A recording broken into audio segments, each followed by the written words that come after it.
Oh man, I'm sitting there talking away, and I had it on camera and not video. That's ridiculous. Anyway, okay, let me start over, and I hate to start over because I don't know. It's like writing a letter twice. It's very okay. So I'm saying that today is a clear day. No chemtrails. Now, all of this, that blanket up there, it could be the result of a chemtrail. But I'm thinking no. My gut feeling is no. There's like a linear pattern there. There's one over there. But regardless, I'm thinking no. I don't know if chemtrails persist from day to day. I really don't know. I think they do. But I'm not, I don't know, I'm just not seeing it tonight. Now there is a plane up there leaving a trail, but you see it's not persistent, right? It certainly doesn't look like something that's going to persist for hours and spread out and eventually become a pollution blanket. It just doesn't, there's no way, right? I mean, there's just no way. Humidity is 68%. I will mention that. This is exactly what chemtrails look like when they spread out. That's pretty much exactly right, especially if you have the black tents, T-I-N-T-S, tents mixed in with them. But, I don't think so. I just don't think so. I mean, the patterns are too irregular, and sometimes patterns in nature are very regular. So we have to just sort of try to make considerations for every possibility. And then over time, with experience, learn to judge what we're seeing based upon the experience of time. But this is exactly what chemtrails look like after they spread out. But see, I'm thinking that that's a derivative of that cloud bank over there. On the one hand, on the other hand, that linear pattern right there, and I'm not talking about the power cable, I'm talking about the linear pattern that is directly above the power cable. That does look like a chemtrail. In fact, all of that right there, I mean, I don't know, man. See, there goes another plane. There's no trail, okay? People will say, but you know, that's the art of sophistry, right? Because you can say anything. You can say, well, one can say anything. If a person were to argue, we know that chemtrails are real because there's a plane flying and it's not leaving a trail.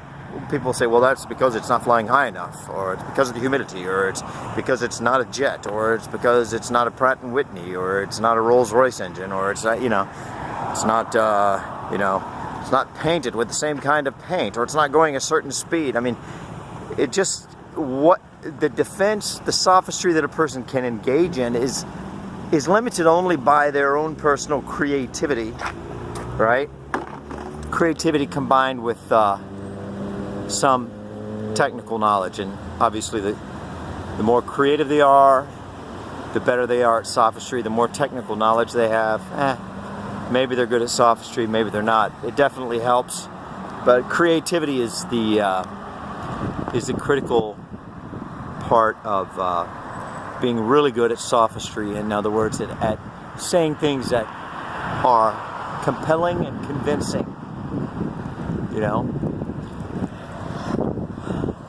I don't know.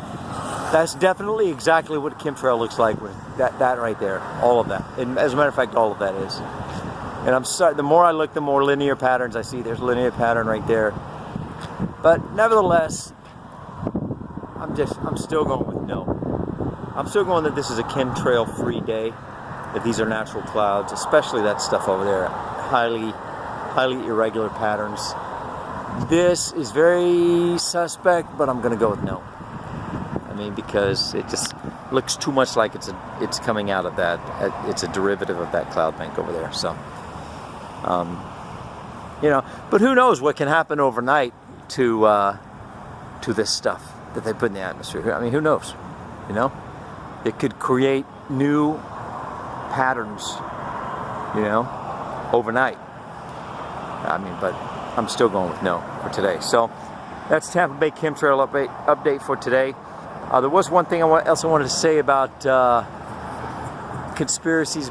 People, one of the big objections people have to conspiracies is how do you fool that many people? You know, like, let's take the flat earth thing. Well, the thing of it is, very quickly, is that you don't have to fool all those people. You only have to fool the scientists that work in the field, because the masses of people believe whatever the scientists that work in the field say. So that might only be 10,000 people. And out of those 10,000 people, obviously you're going to have dissenters. They're very argumentative, they're very curious, they're very independent, not all of them, but some of them are very independently minded people. But, you know, it's like global warming.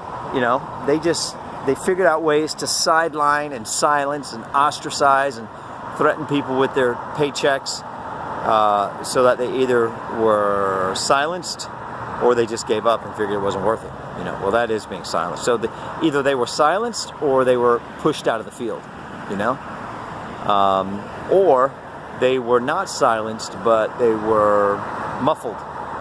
You know, they were just, nobody would publish them, nobody would listen to them. So, and then you create the appearance that the field is unified, and the field is anything but unified. But you, with the help of the media and the institutions, institutionalized education and institutionalized commerce with the big corporations, you know, you create the appearance of, what did Al Gore call it? Scientific consensus, like science is a democracy or something. I mean, it's just retarded from top to bottom, the whole notion of anthropogenic global warming. I mean, it's so unbelievably retarded. They have to keep changing the name of it because it keeps getting discredited. You know, so they don't care. They're still pushing for it. You go out on Google Earth right now and look at certain coastal regions, and it'll be coastal regions are being affected by rising sea levels and blah blah blah blah blah. And it's like, oh my gosh, they're still pushing this stuff.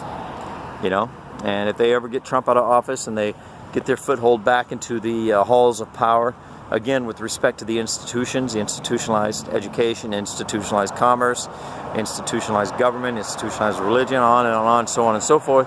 Once they get their, you know, foothold back, once they get their footing back, they'll start pushing this stuff with 10 times the dogmatic fervor they were pushing it before. But anyway, so they just create a cabal within the institution. In this case, atmospheric sciences. They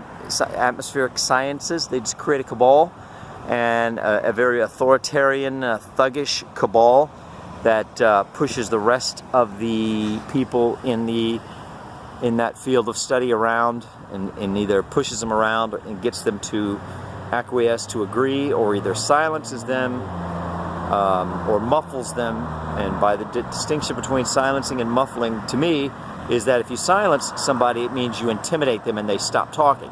If you muffle them, they're still talking, but you use the media and whatever other tools you need to make it so that nobody listens to them. So they're talking, but nobody's listening. So, you know, or they don't have access to any microphones or any platforms. Same thing, right? So anyway, that's Tampa Bay chemtrail update for today. I hope you liked it. I'm sorry for my rambling, but God bless you. Have a wonderful day. Bye.